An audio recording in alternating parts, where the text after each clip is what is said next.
안녕하세요. 보험금 팔례방입니다. 평소 바다로 산책 가는 습관이 있으며 우울증 치료를 받아왔고 교통사고 이후 그 항구에서 장애로 실족할 가능성에 익사의 경우 자살 계획성에 유서가 없다면 자살 사망보험금은 지급되는지 여부에 대하여 광주고법 2015나 10090이 토대로 면밀히 이 사건을 들여다보겠습니다. 우선 기초사실에 의하면 이 보험자 망인은 2003년경 상해사망보험을 가입하였고 그로부터 9년 뒤 비응항으로 가던 중 교통사고를 일으킨 후 실종되었고 약 10일 뒤 해상에서 변사체로 발견되었습니다. 원고는 금감원에 din정조정을 신청하였으나 기각되었습니다. 재판부의 판단, 관련 법리, 상해사망보험사고의 요건 중 우발성이란 고의적인 사고와 반대되는 우발적으로 발생한 사고를 의미하며 외래성이란 질병 중에서 기인한 것이 아닌 외부적 요인에 의해 발생한 사고를 의미하며 이러한 우발성, 외래성, 급격성, 사망 가능 가운데는 피해자가 증명할 책임이 있습니다. 이러한 법리에 기초어 이 사건의 망인의 경우 비응항에서 실족하여 익사하였고 이는 급격하고도 우연한 외래의 사고로 인해 신체에 입은 상해를 원인으로 사망한 경우에 해당합니다. 이유는 다음과 같습니다. 실종한 날로부터 10여일이 지났고 부패한 정도에 비추어 직접 사인은 실종이 익사하였을 가능성이 높습니다. 진료기록 감정에 따르면 사체 검안서의 내용과 반대되는 내용으로서 사체 검안서의 내용인 망인이 변사체로 발견 당시 복부가 팽만한 정도가 아니었다는 점을 들어 망인이 익사하지 아니하였다고 보기는 어렵습니다. 한편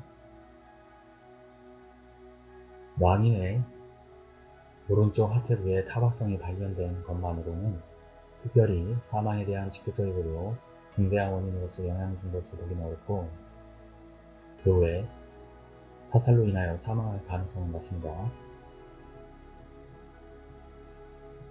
쟁점 망인이 실족하였을 가능성에 관하여 아래 사정에 따르면 망인이 실족하였을 가능성은 상당히 높습니다.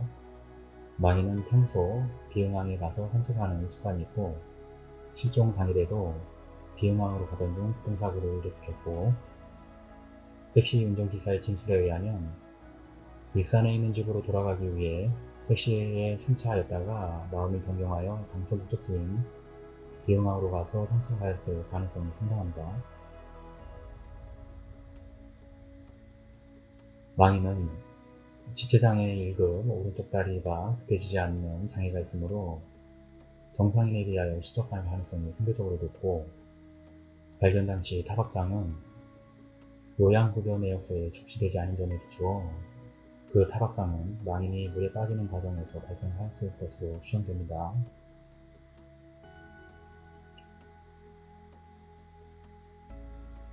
이러한 타박상은 원고가 자살을 하기 위하여 고의로 바다에 빠진 것이 아니라 원고가 의도치 않게 실족하여 바다에 빠졌음을 방증합니다.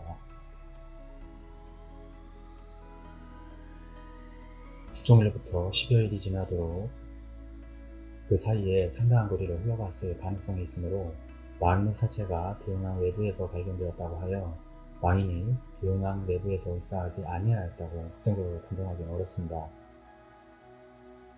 만일 망인이 자살을 하려고 했다면 망인의 다리가 불편한 점에 비추어 바다에 빠지기 쉬운 비응항 내부에서 빠지려고 할 것이지 굳이 비응항 외부의 용벽과 산바리를 어렵게 건너서 외부 해면에 빠지려고 하지는 아니하였을 것으로 추정됩니다.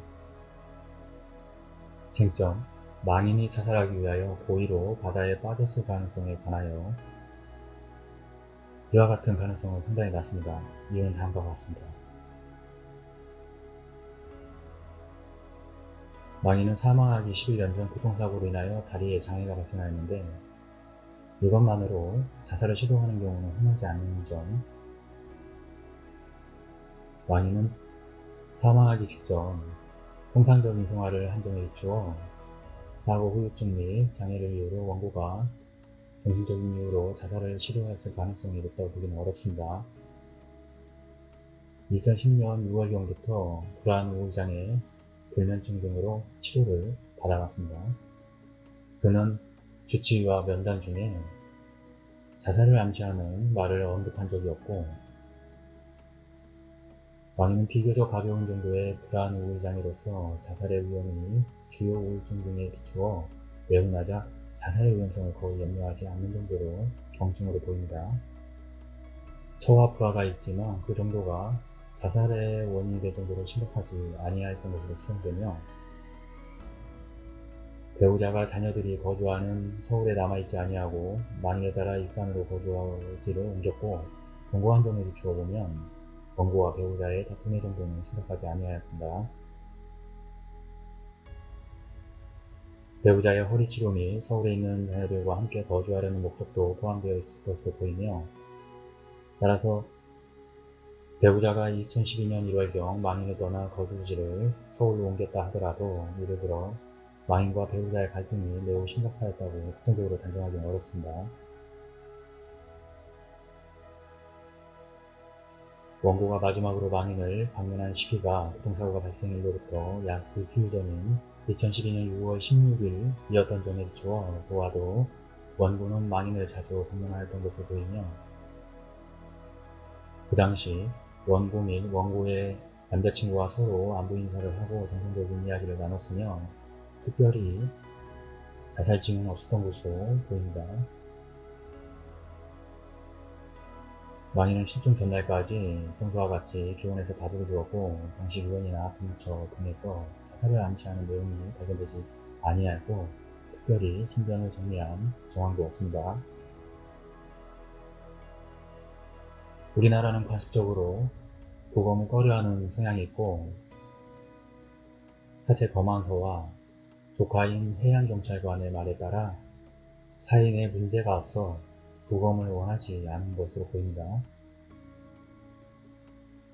무려 바다에서 10여일간 수정되어 그 부패 정도가 심각하여 만일 사후에 부검을 하였다 하더라도 어떤 경위로 바다에 빠져 있어야했는지 파악하기는 어렵고, 따라서 왕인에 대하여 부검을 하였는지 여부는 그리 중요한 의미가 있다고 보기는 어렵고, 그러므로 망인의 유족들이 부검을 거부하였다 하더라도 막바로 망인이 바다에 빠지게 된 원인이 자살을 하기 위하여 고의로 바다에 들어갔을 것으로 확정적으로 추정하기는 어렵습니다.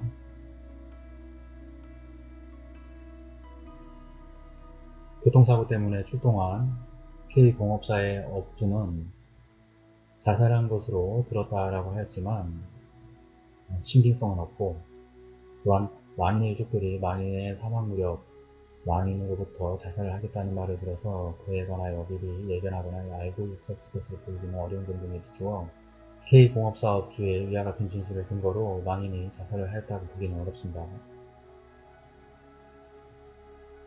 쟁점: 망인이 실종 당시 비응항으로 차량을 운전하여 온 목적이 자살을 하기 위해서였는지, 망인은 애당초 익산에 있는 집으로 가려고 했던 점에 비추어 망인이 교통사고가 발생하자 그에 관하여 원고와 배우자에게 전화를 하여 그 처리에 대한 의논을 하였고, 망인이 당초에 익산으로 가기 위해서 택시 정류장으로 향했던 것은 자살을 하려는 사람의 태도로 보기는 어려우며, 망인이 부채가 있으나 채무 초과 상태로 보이지 않고 오히려 상당한 재산을 보유한 점에 비추어 망인이 채무로 인한 압박 등을 원인으로 자살했을 것으로 보이지는 않습니다. 이 사건 담당 경찰관에 의하면 증거 등이 부족하여 망인이 배회하다가 실족하여 익사한 것으로 추정된다는 의견서를 작성하였습니다.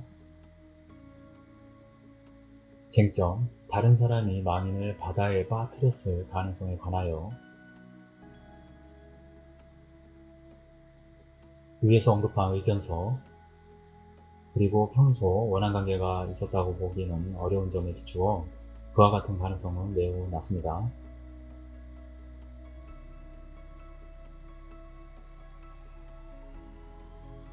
따라서 원고가 실족하여 일사한 이상 사망보험금 지급 사인 급격하고도 위험한 외래의 사고로 인해 신체에 입은 상해를 원인으로 사망하였다고 보아야 할 것입니다.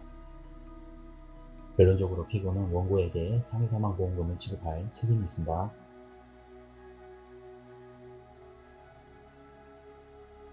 익사 자살 관련 사례 내용은 다음과 같습니다. 마치겠습니다. 긴 시간 시청해주신 점 고맙습니다.